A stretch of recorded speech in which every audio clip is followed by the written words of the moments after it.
Guys, welcome to my YouTube channel. तो आज के इस वीडियो में मैं आपके साथ डिस्कस करने वाला हूँ डेटाबेस कॉन्सेप्ट्स या फिर database management system.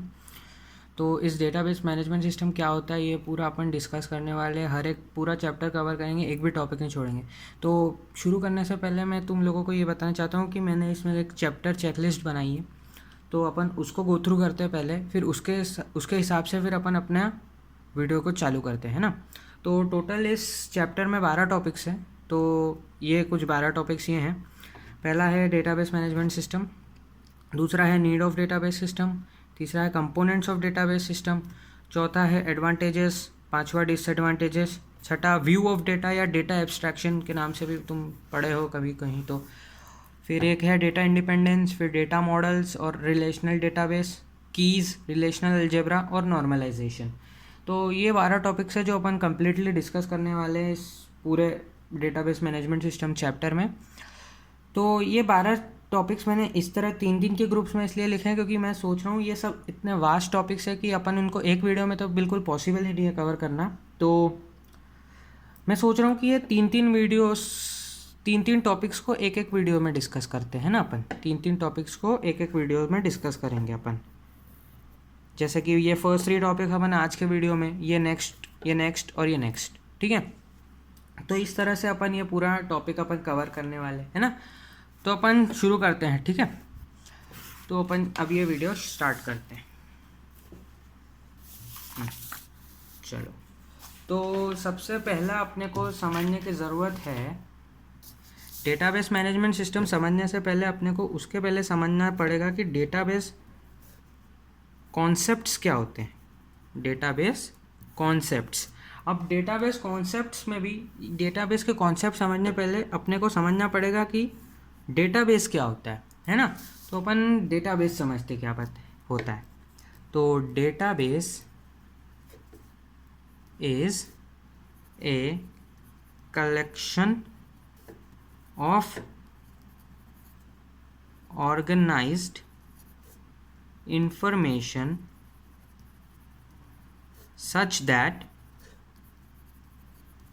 user can retrieve the data quickly, ठीक है। ये है डेफिनेशन। अपन एक और बार पढ़ते हैं इसको। क्या बोल रहा है ये कि database is a collection of organized information such that user can retrieve the data quickly. तो डेटाबेस क्या है? ये एक कलेक्शन है ऑर्गेनाइज्ड इन्फॉर्मेशन का जिसके थ्रू यूज़र कोई भी डेटा इजीली रिट्रीव कर सकता है। तो अब ये जो डेफिनेशन है ना, इसमें अपने को 2 टर्म्स दिख रहे होंगे जिनको अपने को थोड़ा समझना है, ठीक है। तो उसमें पहला टर्म है ये है इन्फॉर्मेशन और दूसरा डेटा, ठीक है। तो अपन सबसे पहले समझते हैं कि डेटा क्या होता है। तो देखो, इस चैप्टर में ना अपने को डेटा की बहुत सारी डिफरेंट डेफिनेशन समझने में या पढ़ने में आने वाली है। तो पूरा देखते रहना, ठीक है। तो डेटा इस कॉन्सेप्ट में या फिर इसके बेसिस पे जो डेटा की डेफिनेशन है वो है रॉ फैक्ट्स एंड फिगर्स। क्या बोला इसने कि डेटा एक रॉ फैक्ट्स एंड फिगर्स है, मतलब नॉर्मल इन्फॉर्मेशन जो तुम प्रोवाइड करवाते हो। जैसे फॉर एग्जांपल तुमने किसी यूनिवर्सिटी में एडमिशन लिया, तो जो यूनिवर्सिटी का मेन एडमिनिस्टर है या फिर जो चेयरमैन है वो क्या तुम्हारी डिटेल्स मांगेगा। तो तुमको उनकी अपनी डिटेल्स उनको कैसे दोगे? रॉ फैक्ट्स में दोगे कि मेरा नाम ये है, मैं 12th में इतने ग्रेड्स बने, 10th में इतने ग्रेड्स बने, मैं ये कर सकता हूँ, मैं इसमें बेस्ट हूँ। तो ये सब तुम्हारा क्या हो गया? रॉ फैक्ट्स हो गए। और दूसरा क्या था? इन्फॉर्मेशन। अब इन्फॉर्मेशन क्या होता है? Processed data. अब प्रोसेस डेटा से क्या? प्रोसेस डेटा से इसका कहने का मतलब है कि जो तुमने उनको रॉ फैक्ट्स प्रोवाइड करवाए, उन्होंने उसको प्रोसेस करके एक इन्फॉर्मेशन बना लिया। अब थोड़ा आगे बढ़ो कि तुम्हारी यूनिवर्सिटी में एडमिशन हो गया, तुम्हारे चलो मिड टर्म एग्ज़ाम चल रहे हैं। अब मिड टर्म एग्ज़ाम में उनको तुम्हारे ग्रेड्स बताने, तो वो कैसे बताएंगे? वो वापस तुमसे तुम्हारे रॉ फैक्ट्स तो लेंगे नहीं, क्योंकि तुमने जो उनको रॉ फैक्ट्स दिए उन्होंने उसका एक प्रोसेस्ड डेटा बना लिया है। अब वो तुमको तुम्हारे नाम से, तुम्हारे डिपार्टमेंट में, तुम्हारे सेक्शन में, या फिर तुम्हारे क्वालिफिकेशन या फिर तुम्हारे स्पेशलाइजेशन वाले कोर्स में तुम्हारा नाम को वो इजीली ढूंढ सकते हैं, क्योंकि उन्होंने उसको एक प्रोसेस्ड इन्फॉर्मेशन बना लिया है। तो चलो अपन इसको और क्लियरली एक और एग्जांपल से समझते हैं, ठीक है। जैसे एग्जांपल मान लो कि ये एक ऑर्गेनाइजेशन है कोई, ठीक है, कोई भी मान लो, कोई भी एक ऑर्गेनाइजेशन है जिसके अंडर में कोई ABCD करके 4 कंपनीज है, ठीक है। ये इनके अंदर वर्क कर रही है। तो अब जैसे एक मंथ का एंड हुआ, एक मंथ के बाद इन्होंने इनको इनका टोटल इनकम बताया 2 लाख, चलो मान लो 2 लाख। इसने इनका डी ने इसका इनकम ऑर्गेनाइजेशन को रॉ डेटा क्या दिया, रॉ फैक्ट्स क्या दिया कि मेरा एक मंथ का जो इनकम आया वो 2 लाख आया। ऐसे ही सी ने भी डेटा दिया, बी ने भी डेटा दिया, ए ने भी डेटा दिया। ऐसा करके चारों के डेटा रॉ फैक्ट्स के फॉर्म में ऑर्गेनाइजेशन को मिल गए, ठीक है। ABCD के रॉ फैक्ट्स मिल गए, ठीक है। अब जब इससे भी हेड अथॉरिटी का या फिर कोई मोर पावरफुल ऑर्गेनाइजेशन इससे डेटा मांगेगा कि मुझे प्रोसेस्ड डेटा दो, तुम्हारी इन्फॉर्मेशन दो, तुम्हारे जो अंडर काम कर रहे हैं उनका इनकम क्या आया, तो ये क्या करेगा, इन चारों का जो मंथली वो आया है इनकम, इसका टोटल करके एवरेज करके फिर इनको प्रोवाइड करवाएगा। तो जो ऊपर वाली ऑर्गेनाइजेशन है O1, तो O1 को क्या मिला, O1 को मिला एक इन्फॉर्मेशन, किसका इन्फॉर्मेशन, ऑर्गेनाइजेशन का इन्फॉर्मेशन। अब उस ऑर्गेनाइजेशन को इन्फॉर्मेशन किससे मिला, ABCD से, किस फॉर्म में, रॉ फैक्ट्स के फॉर्म में, ठीक है। अब अपन दोनों को लिंक करते हैं। ये क्या बोल रहा है, डेटाबेस। तो ऑर्गेनाइजेशन क्या हो गया, database is a collection of organized information. इसके पास इन चारों की इंफॉर्मेशन है, कलेक्शन है इन चारों की इंफॉर्मेशन का, सच दैट यूजर कैन, अब इधर यूजर क्या हो गया, O1 can retrieve the data quickly. अब O1 ने उस एवरेज से हर एक कंपनी का मंथली इनकम निकाल लिया। तो ये क्या हो गया, डेटाबेस का कॉन्सेप्ट हो गया कि डेटाबेस क्या है, ये डेटाबेस कलेक्शन है इंफॉर्मेशन का, इनकी मंथली इनकम का, जिसके थ्रू जो यूज़र है या हायर अथॉरिटी है वो इजीली डेटा को रिट्रीव कर सके, ठीक है। तो ये हो गया अपना फर्स्ट कॉन्सेप्ट, मैं इसको मार्क कर देता हूँ, फर्स्ट कॉन्सेप्ट, ठीक है। अब अपन समझते हैं सेकंड कॉन्सेप्ट, या इसके ही फॉर्म में एक अपन सेकंड डेफिनेशन करते हैं, ठीक है। सेकंड, अब क्या हुआ, दी data obtained from different sources, क्या बोल रहा है, the data obtained from different sources becomes the base of the organization। क्या बोला कि जो हमको डेटा मिला है डिफरेंट सोर्सेस से, इस ऑर्गेनाइजेशन को जो डेटा मिला है ABCD से जो ऑर्गेनाइजेशन को डेटा मिला है वो क्या हो गया, इस ऑर्गेनाइजेशन का बेस हो गया। अब उस बेस से क्या करेगा, तो on the basis of this data all operations are performed. अब इसी डेटा के बेस पे ये ऑर्गेनाइजेशन सारे उसके ऑपरेशन परफॉर्म कर सकता है।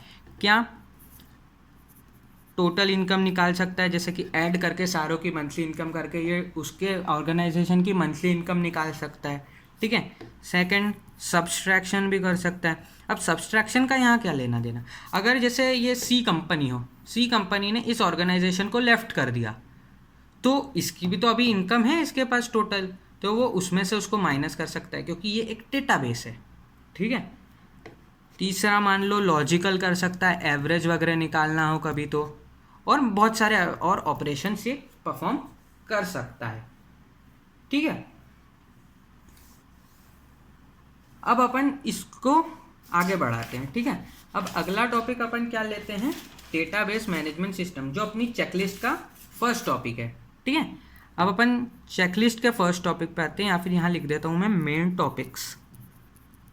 टॉपिक्स, और उसमें फर्स्ट आ गया अपना DBMS, ठीक है। शॉर्ट फॉर्म में अपन इसको बोलते हैं DBMS। अब डीबीएमएस होता क्या है?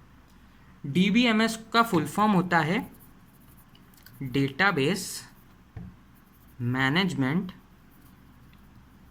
System.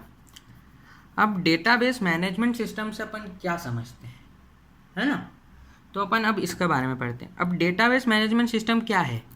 It is a programme और सेट ऑफ प्रोग्राम्स।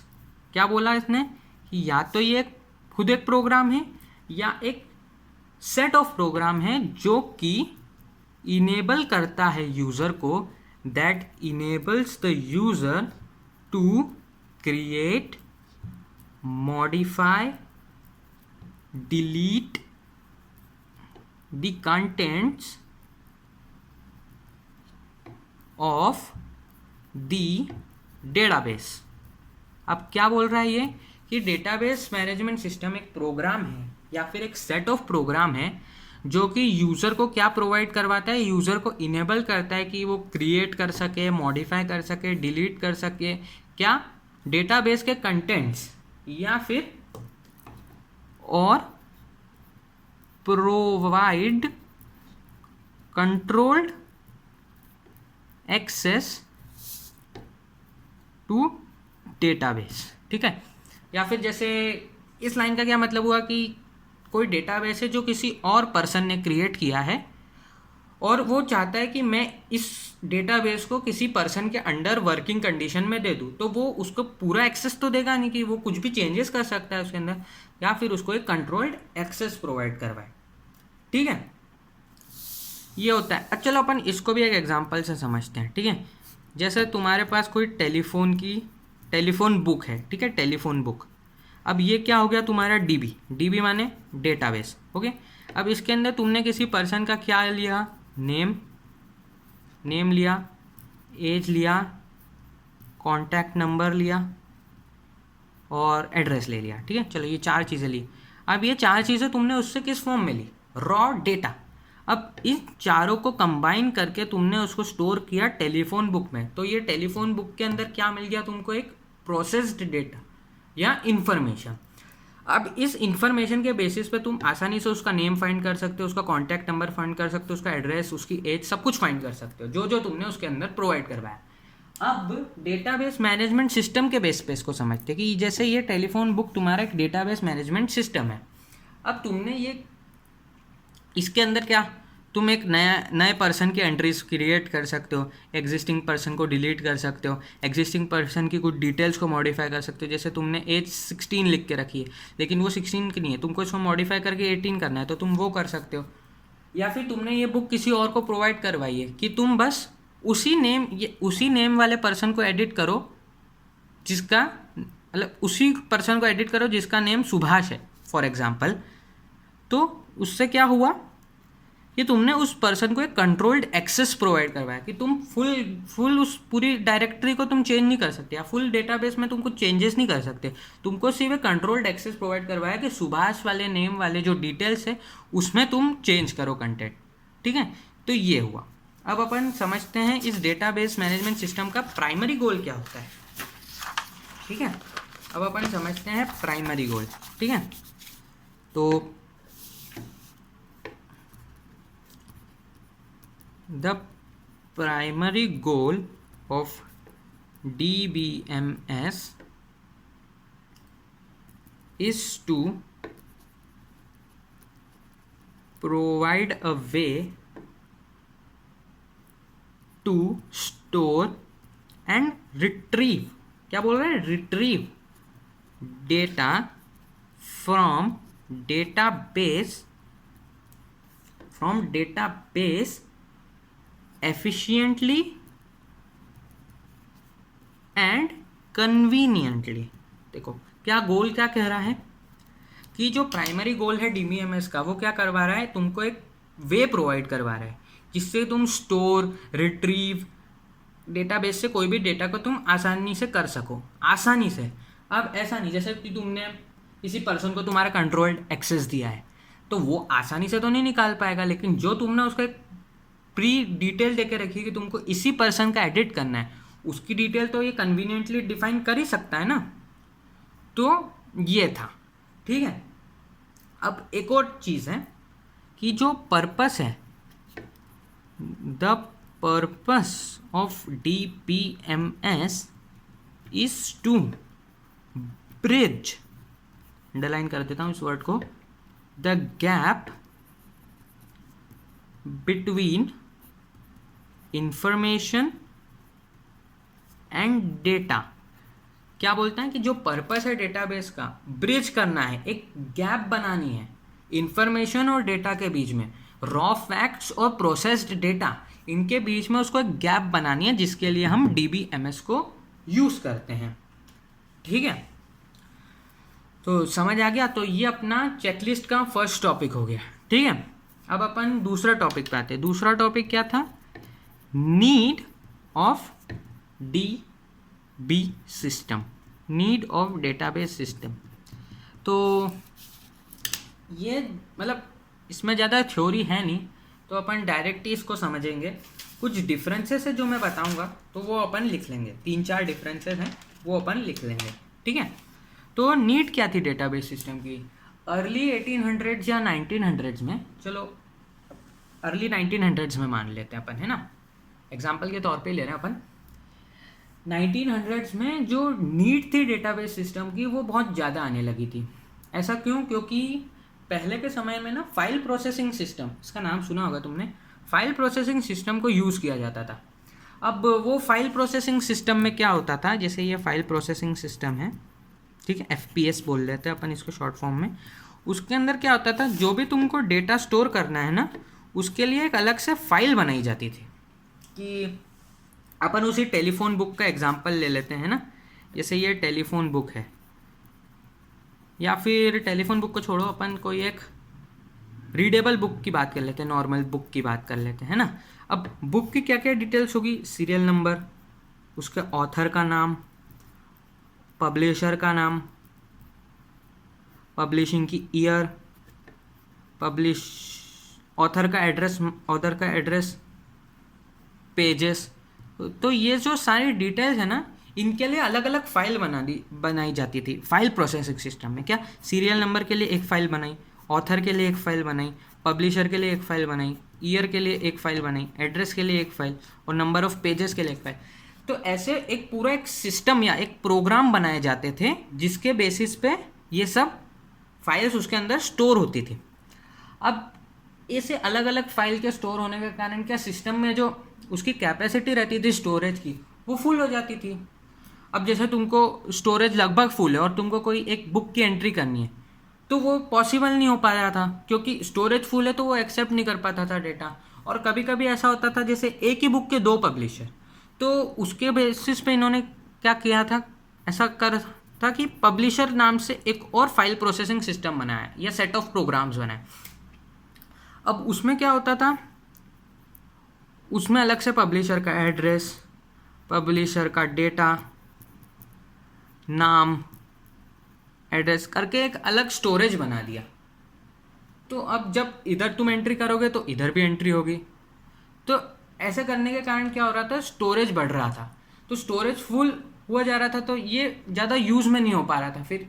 तो इसके लिए डेटाबेस मैनेजमेंट सिस्टम है। अब डेटाबेस में क्या, तुम एक बुक का एक डेटाबेस बना दो, उसी पूरे डेटाबेस के अंदर तुम्हारी सारी एंट्रीज हो जाएगी। तुमको उसी बुक का एक पब्लिशर ऐड करना है तो तुम वो पब्लिशर भी ऐड कर सकते थे। तो इस वे में डेटाबेस मैनेजमेंट सिस्टम की जो नीड थी वो बढ़ने लगी थी। अब अपन कुछ डिफरेंसेस देख लेते हैं DBMS और FPS के बीच में, ठीक है। इन दोनों के बीच में डिफरेंस देख लेते हैं। पहला कि DBMS it coordinates with both physical and logical access to data. ये क्या, दोनों फिजिकल और लॉजिकल दोनों वे से एक्सेस कर सकता है। फिजिकल माने कि तुमने डेटा एंटर करवाया, अब लॉजिकल तुम उसमें कुछ चेंज कर रहे हो। लेकिन यहाँ पे जो फाइल प्रोसेसिंग सिस्टम था, it is only accessible to physical data. क्या? It is only accessible to physical data, क्योंकि सॉरी, क्योंकि इसमें क्या होता था, पहले से सेट ऑफ प्रोग्राम्स बने हुए रहते थे, या जो प्रोग्राम्स थे ना वो प्रोग्रामर उनको डेवलप करके देता था। इसमें तुम सिर्फ डेटा ऐड कर सकते थे, उसको मॉडिफाई करने के लिए तुमको वापस प्रोग्रामर को देना पड़ता था। तो इस वे में DBMS वॉज मोर ईजियर या फिर मोर वेल डिफाइंड। सेकंड मान लो कि ये बंडल ऑफ एप्लीकेशन था, इसके अंदर मतलब तुम एक ही डेटाबेस के अंदर बहुत सारी चीज़ें स्टोर करवा सकते थे, लेकिन जो इसमें था इसमें सिर्फ रॉ डेटा कलेक्ट होता था, जो तुम एंटर करवाओगे वही। तो इस वे में ये वापस मोर वेल डिफाइंड प्रूफ हुआ। तीसरा, इसमें फ्लेक्सिबल एक्सेस था। क्या फ्लेक्सिबल एक्सेस? मतलब तुम क्वेरीज के थ्रू भी इसको एक्सेस कर सकते हो, मतलब तुम एक क्वेरी दोगे तो उस बेसिस पे वो तुमको डेटा बताएगा। लेकिन यहाँ पे ऐसा नहीं था, यहाँ पे प्री डिटरमाइंड एक्सेस माने वही सेट ऑफ प्रोग्राम्स या कंपाइल्ड प्रोग्राम्स होते थे इनके पास, कंपाइल्ड प्रोग्राम्स कि तुम एंट्री करोगे तो वो तुमको उस वे में कंपाइल करके पूरा डेटा शो करेगा, एक पर्टिकुलर चीज़ का डेटा शो नहीं करेगा। तो इस वे में वापस database management system was more. ठीक है, तो ये अपन ने 3-4 देखे। तो ये था नीड ऑफ डेटाबेस सिस्टम। ठीक है, तो अपन आज के इस वीडियो के फाइनल टॉपिक पे आते हैं। फाइनल टॉपिक क्या है? कंपोनेंट्स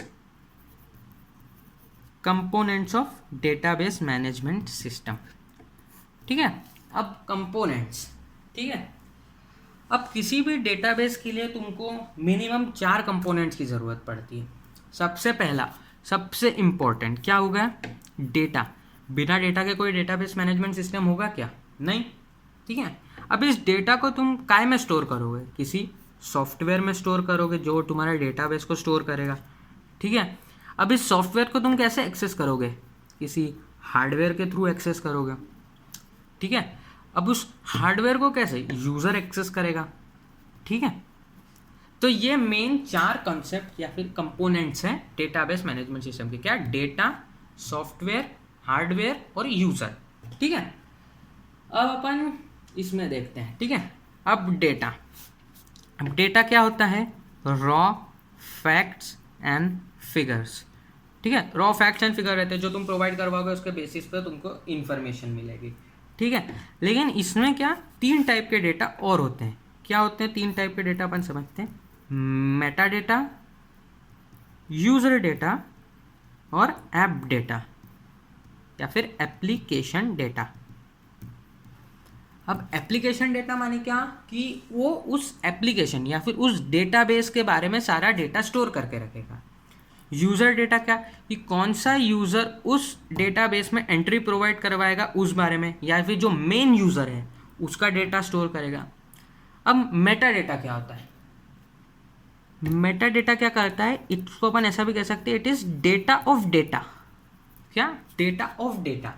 अब डेटा ऑफ डेटा से क्या समझते हैं अपन कि ये ऐसा डेटा है जो किसी और डेटा का डेटा स्टोर करता है ना? थोड़ा फनी लग रहा है, अच्छा, लेकिन किसी और डेटा का इंफॉर्मेशन स्टोर करके रखता है, ऐसा समझते हैं अपन। कि जैसे कि मान लो अपन ने एक राकेश करके एंट्री डाली। ठीक है, अब राकेश ये डेटाबेस में स्टोर हो गई वैल्यू, ये एक डेटा हो गया। ठीक है, अब इस डेटा की कुछ एक आईडी होगी या कोई सी एक पोजीशन होगी, फॉर एग्जांपल 100। ठीक है, ये 100 या 1000 लोकेशन पे राकेश की वैल्यू स्टोर्ड है जो डेटाबेस में स्टोर्ड है। तो ये जो 100 है या 1000 है, ये एक मेटा डेटा हुआ। ये मेटा डेटा कैसे? ये एक ऐसा डेटा है, ये उस डेटा के बारे में इंफॉर्मेशन स्टोर कर रहा है जो डेटाबेस में स्टोर है। ठीक है, ये हो गया मेटा डेटा। अब सॉफ्टवेयर क्या होता है? सॉफ्टवेयर तो अपन सभी समझते क्या होते हैं। It is an interface between hardware end user. ठीक है, एक इंटरफेस प्रोवाइड करवाता है डेटा हार्डवेयर में स्टोर होगा, मेटालिक डिस्क के इसमें। ठीक है, मेटालिक डिस्क में स्टोर होगा या कहीं पे भी CD ड्राइव वगैरह उसमें स्टोर होगा। तो उस यूज़र उस डेटा को कैसे एक्सेस करेगा? सॉफ्टवेयर के थ्रू, क्योंकि एक इंटरफेस है बिटवीन हार्डवेयर एंड यूज़र। ठीक है, अब हार्डवेयर क्या है? Storage of data. एग्जाम्पल के तौर पे मान लो मैग्नेटिक टेप और एक्सेट्रा एक्सेट्रा बहुत सारे। अब सबसे इम्पोर्टेंट कि उस डेटाबेस में डेटा को स्टोर कौन करवाएगा, यूज़र, ठीक है। अब इसमें भी बहुत टाइप के यूज़र्स होते हैं, जैसे कि naive users, online users, application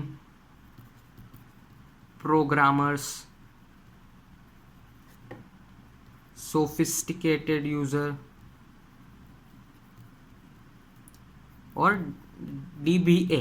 DBA क्या होता है? डेटाबेस एडमिनिस्ट्रेटर, ठीक है। अब ये जो डेटाबेस एडमिनिस्ट्रेटर यूज़र होता है, ये पूरे डेटाबेस के बारे में सब जानकारी रखता है, या फिर पूरा जो भी सब हो रहा है इस डेटाबेस में उसके बारे में इस यूज़र को इन्फॉर्मेशन है, या कह सकते हैं एक एक्सपर्ट लेवल का यूज़र है, ठीक है। सोफिस्टिकेटेड यूज़र, ये कुछ सोफिस्टिकेटेड केसेस में काम आते हैं, ठीक है। जैसे कि कुछ ऑनलाइन प्रॉब्लम हो गई है तो ये उस वे में सॉल्व करेंगे, या कुछ डेटाबेस में प्रॉब्लम है तो ये, यानी ये सोफिस्टिकेटेड केसेस को यूज़ करते हैं। इनको भी अपन एक्सपर्ट लेवल का ही कहेंगे। लेकिन जो ये है ये मेजर है। मेजर मतलब ये पूरे डेटाबेस के बारे में पूरा हर एक जानकारी जो हो रही है डेटाबेस में, ये उसको स्टडी करता रहता है। ये भी एक्सपर्ट है, लेकिन ये सिर्फ कुछ सोफिस्टिकेटेड केस में काम आते हैं, ठीक है। एप्लीकेशन प्रोग्रामर, इस डेटाबेस में तुमको कुछ एप्लीकेशन चाहिए या कुछ नया अपडेट चाहिए तो ये उस टाइप के यूज़र है, ये उस तरह का एप्लीकेशन बनाते हैं। ऑनलाइन यूज़र जो ऑनलाइन डेटाबेस को मैनेज करते हैं वो ऑनलाइन यूज़र्स हो गए। नेव यूज़र्स क्या होते हैं? न्यू यूज़र्स, जो अभी अभी डेटाबेस उन्होंने बनाया है और उसमें वो डेटास को स्टोर कर रहे हैं, ठीक है। तो ये थे 3 टोटल टॉपिक्स जो आज हमको स्टडी करने थे, ठीक है। तो अभी अपने 3 टॉपिक्स क्या क्या हो गए? डेटाबेस मैनेजमेंट सिस्टम अपन पढ़ लिए, need of database management system पढ़ लिया, और कंपोनेंट्स ऑफ डेटाबेस सिस्टम, ये अपन ने आज की डेट में कंप्लीट कर लिया, ठीक है।